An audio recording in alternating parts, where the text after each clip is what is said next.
হয়ে যাওয়া থেকে কিভাবে আসলে বেরিয়ে আসা যায়, নিশ্চয়ই সেই বিশ্লেষণটা করবেন। তবে এই ফাঁকে যদি একটু ছোট্ট করে ভিন্ন প্রসঙ্গ তারপরও জানতে চাই। আপনার স্ত্রী তিনি একজন সমাজকর্মী, তিনি শ্রম অধিকার নিয়ে কাজ করেন, আলোকচিত্রী, রাজনৈতিকভাবে ভীষণ সচেতন। আপনি রাজনৈতিক একজন নেতৃত্ব মানে অবশ্যই, কর্মী। অবশ্যই।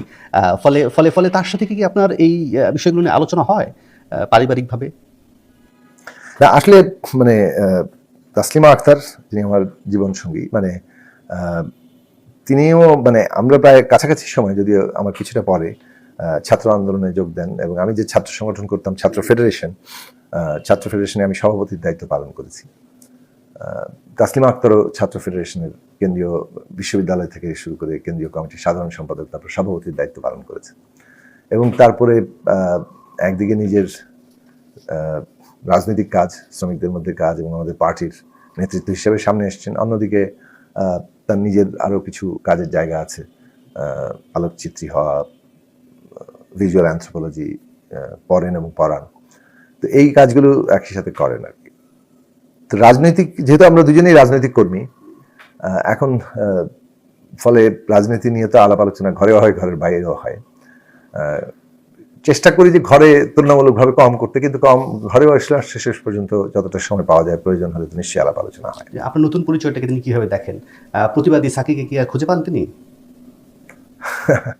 না আসলে এটা তো আগেই বলেছি আমি যে এটা একটা নতুন অভিজ্ঞতা আমার জন্য বিশেষভাবে, কারণ মানে কখনো ঠিক সরকারি দলে যাওয়ার অভিজ্ঞতা হয়নি। ফলে আমাদের একটা বিরোধী দলীয় অবস্থান সবসময় ছিল। আমরা মূলত লড়াই সংগ্রাম করেছি, সরকারের ভুল ত্রুটি ধরেছি কিংবা তাদের অন্যায় অত্যাচারের বিরুদ্ধে লড়াই করেছি। এখন যে বিষয়গুলো সবসময় আমরা চেয়েছি সেটা বাস্তবায়ন করার এক ধরনের দায়িত্ব আছে, যদিও আমাদের মানে আমি একটা অংশ মাত্র, কিন্তু সেই জায়গা থেকে নিজেকে নতুন দায়িত্বে কিছুটা মানিয়ে নেওয়ার ব্যাপারও আছে, মানসিকভাবে নিজের অভ্যাস আচরণের দিক থেকে। ওকে, নতুন ইনফরমেশন আমরা জানলাম।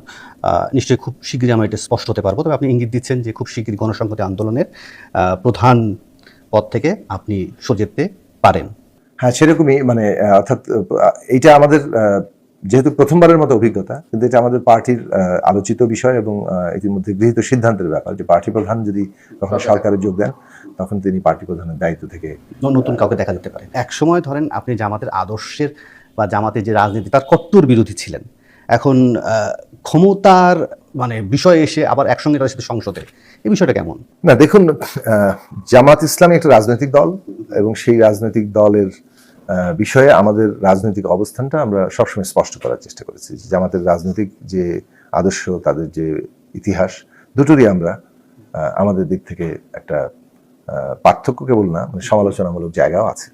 পার্থক্য তো আছেই বলে আমরা আলাদা রাজনৈতিক দল, এবং জামাতের যে 1971 সালের ভূমিকা, সেইটা তাদের ইতিহাসকে নিয়েও আমরা আমাদের সমালোচনা সবসময় হাজির রেখেছি এবং আমরা ন্যায় বিচারের উপরে রাষ্ট্রকে দাঁড় করাতে চেয়েছি। ফলে মানে যে কথাটা এখানেও বললাম যে জুলাই হত্যাকাণ্ড কিংবা ফ্যাসিবাদ বিরোধী সংগ্রামে যে মানে হত্যাকাণ্ড, অত্যাচার, নির্যাতন হয়েছে সেইগুলো বিচার হবে।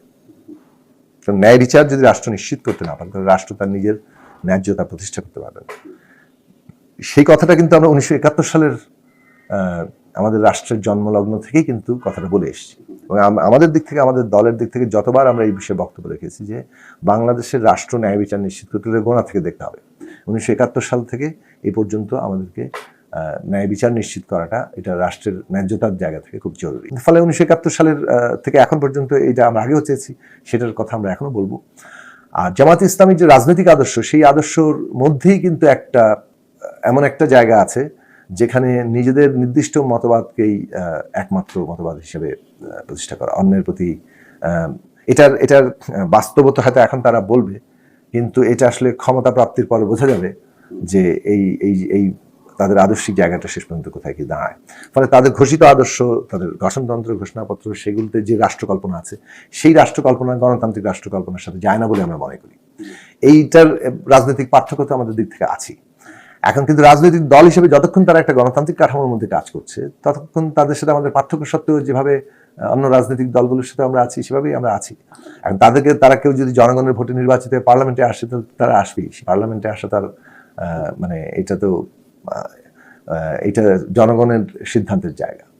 ফলে গণতান্ত্রিক রাজনীতি মানেই তো এটা যে আপনি আপনার রাজনৈতিক আদর্শ সাথে বিপরীত এমনকি আদর্শ হলেও আপনি তাকে একটা গণতান্ত্রিক স্পেসের মধ্যে আপনি নিজের রাজনৈতিক চর্চাটা অব্যাহত। আপনার মন্ত্রণালয়ের মন্ত্রী যিনি আছেন তিনি একেবারে ঘোরতর মুক্তবাজার অর্থনীতির মানুষ। এখন তার সাথে যদি আপনার মতবিরোধ হয় সেক্ষেত্রে কি করবেন? না, রাজনৈতিক দিক থেকে তো আসলে মানে আমার মন্ত্রণালয়ের মন্ত্রী বিএনপির অন্যতম নেতৃস্থানীয় ব্যক্তি, এবং তার মতবাদ মানে মুক্ত বাজার অর্থনীতি অ্যাজ সাচ এটা আসলে কি জিনিস, এটা এটার অস্তিত্ব কোথায় পাওয়া যায় সেটা আমরা মানে পাওয়া যায় না। এটা নিয়ে অনেক তাত্ত্বিক আলাপ আলোচনা বাইরে চলে যায়। আমি বলি যে মতবিরোধ হয় আপনার পরিকল্পনা, যেটা বলবো যে তার যে মানে অর্থনৈতিক চিন্তা এবং রাজনৈতিক অর্থনৈতিক চিন্তা সেটা 31 দফার মধ্যে বিধৃত হয়েছে, মানে যেটা আসলে বিএনপির চিন্তা। জনাব তারেক রহমান যিনি বিএনপিকে নেতৃত্ব দিচ্ছেন, বাংলাদেশের বর্তমান মাননীয় প্রধানমন্ত্রী, তার নেতৃত্বে যে চিন্তাটা দাঁড়িয়েছে সেটাকেই তো তিনি অনেকাংশে ধারণ করেন। ফলে ওইটার প্রকাশটা তো মানে 31 দফায় আছে, বিএনপির ম্যানিফেস্টোর মধ্যে আছে। সেখানে অনেকগুলো জায়গায় কিন্তু আমরা ঐক্যবদ্ধ জায়গায় এসেছিলাম।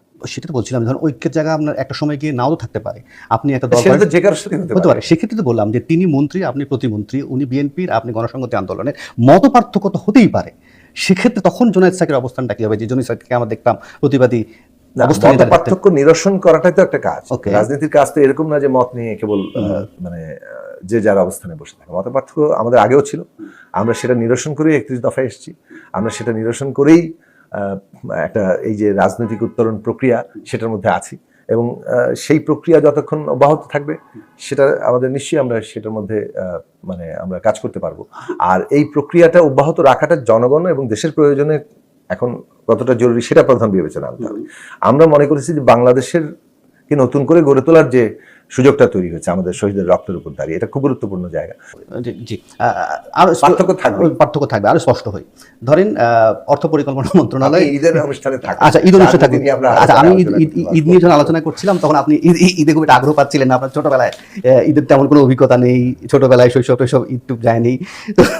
আপনি যদি ঈদের সত্যি তো আলোচনা করেন, ঠিক আছে, আবার একটু ঈদের আলোচনায় আসি।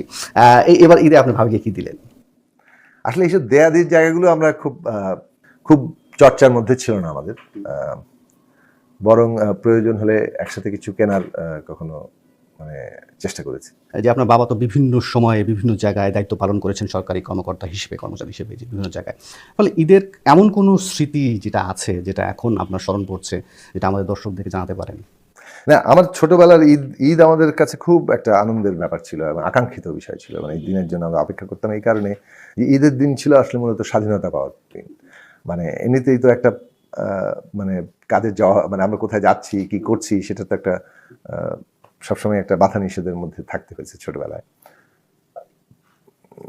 ঈদের দিন কেবল আমরা নিজেরা না, সবাই স্বাধীন, এবং এটা একটা অন্য পরিবেশ সৃষ্টি করতো। ওই দিন একটু বারণ করা হচ্ছে না কেউ কাউকে, সবাই মিলে যেখানে ইচ্ছে সেখানে যাওয়া যাচ্ছে, এবং অনেক রাত পর্যন্ত থাকা যাচ্ছে, এইসব বিষয়গুলো আর কি।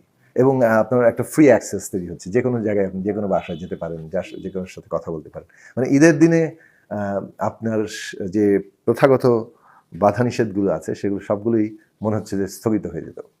তো এইটা হচ্ছে সবচেয়ে আনন্দের ব্যাপার ছিল।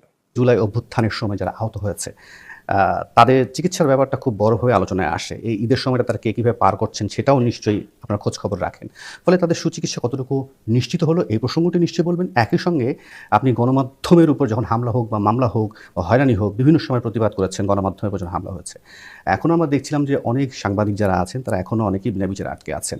ফলে তাদের বিষয়গুলো যদি কোনো আপনার অবস্থান থেকে কিছু বলার থাকে সেটা নিশ্চয়ই জানতে চাইছি।